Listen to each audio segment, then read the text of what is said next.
AP రాజధాని అమరావతి కారణంగా ఎంతో మంది జీవితాలు మారాయన్నారు మంత్రి నారా లోకేష్. ఇక్కడి భూముల ధరలు పెరిగాయన్నారు. ప్రపంచమే ఆశ్చర్యపోయేలా రాజధాని నిర్మించాలని చంద్రబాబు ఆకాంక్షించారన్నారు. అభివృద్ధిలో ఒకప్పుడు అనంతపురం చివరి స్థానంలో ఉండేదని, కియా పరిశ్రమ వచ్చాక అనంతపురం 5వ స్థానంలోకి వచ్చిందని గుర్తు చేశారు మంత్రి. ఒకే రాష్ట్రం ఒకే రాజధాని, అభివృద్ధి వికేంద్రీకరణే మా విధానమన్నారు. రాజధానిగా అమరావతికి చట్టబద్దత కల్పించాలని కేంద్రాన్ని కోరే తీర్మానంపై చర్చ సందర్భంగా ఈ వ్యాఖ్యలు చేశారు లోకేష్.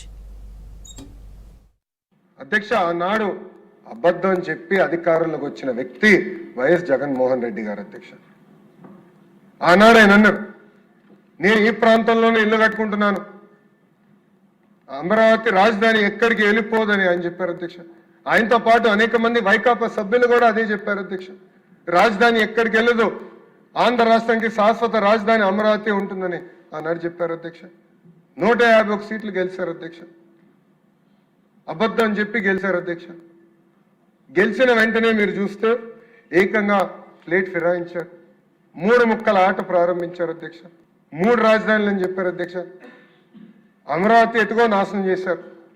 అట్లని ఉత్తరాంధ్రలోనే కట్టారు. అధ్యక్ష, ఒక్క వ్యక్తి బతికేదానికి ఒక ప్యాలెస్ కట్టుకున్నాడు. అధ్యక్ష, 700 కోట్ల రూపాయలు ఖర్చు పెట్టి, అంతేగాని ఒక్క అభివృద్ధి కార్యక్రమం చేయాలి, ఒక్క పరిశ్రమ తీసుకురాలేదు. అధ్యక్ష, అమరావతి రైతులకి, ఆంధ్ర రాష్ట్ర ప్రజలకి అబద్ధం చెప్పినందుకు క్షమాపణ చెప్పాల్సిన అవసరం ఆయన పైన ఉంది. అధ్యక్ష, మీరు చూస్తే ఈ 3 ముక్కలాట అనౌన్స్మెంట్ అయిన తర్వాత అమరావతి రైతులు పెద్ద ఎత్తున ఉద్యమించారు. అధ్యక్ష, ఎప్పుడు గడప దాటిన మహిళలు పెద్ద ఎత్తున రోడ్డుపైకి వచ్చి ధర్నా చేశారు. అధ్యక్ష, పోరాడారు. అధ్యక్ష, ఈరోజు గౌరవ సభ్యులు సెషన్ స్టార్ట్ అయ్యే ముందర వస్తే మేము అందరం మాడుకుంటున్నాం. అధ్యక్ష, గతంలో నేను ఎమ్మెల్సీగా ఉండేవాడిని. అధ్యక్ష, హౌస్కి వస్తే భయపడాను, ఎక్కడికి వెళ్తున్నారా అని. 3000 మంది పోలీస్ సభ్యులు ఉండేవారు. అధ్యక్ష, రోడ్ల పైన. ఆనాటి ముఖ్యమంత్రి జగన్మోహన్ రెడ్డి గారు రావాలంటే పరదాలు కట్టుకుని తిరిగేవారు. అధ్యక్ష, ఎందుకంటే ఆయన భయంలో బతికాడు, ఆయనకు తెలుసు తప్పు చేశారని. అధ్యక్ష, మనందరం ఎవరం కానీ భూమిపైన శాశ్వతం కాదు. అధ్యక్ష, కానీ వ్యవస్థలు శాశ్వత.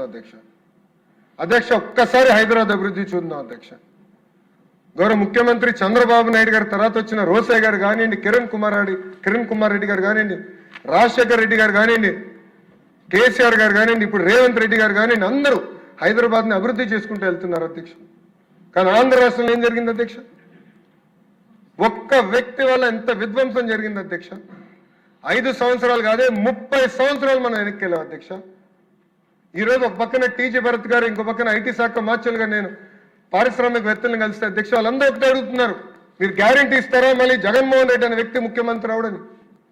మాకు అనేక పరిశ్రమలు తెలుసు, ఎంత ఇబ్బంది పడినాం అతని పరిపాలనలో, మీరు గ్యారంటీ ఇస్తారని అడుగుతున్నారు.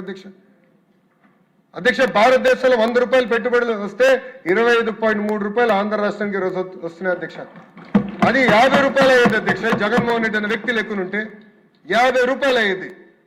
ఎందుకంటే అందరూ అడుగుతున్నారు, మమ్మల్ని 50% మంది అడుగుతున్నారు, మీరు గ్యారంటీ ఇస్తారా మళ్ళీ అలాంటి వ్యక్తి తిరిగి రావడం? అధ్యక్ష, అందుకే ఈరోజు చాలా అద్భుతంగా అచ్చెన్నాయుడు గారు చెప్పారు. అధ్యక్ష, ప్రజలందరూ ఆలోచించాలి, యువకులందరూ ఆలోచించాలి, జెన్జీ ప్రత్యేకంగా ఆలోచించాలి. అధ్యక్ష, ఇది మన భవిష్యత్తుగా మనం తీసిన నిర్ణయం పైన ఆధారపడి ఉంటుంది.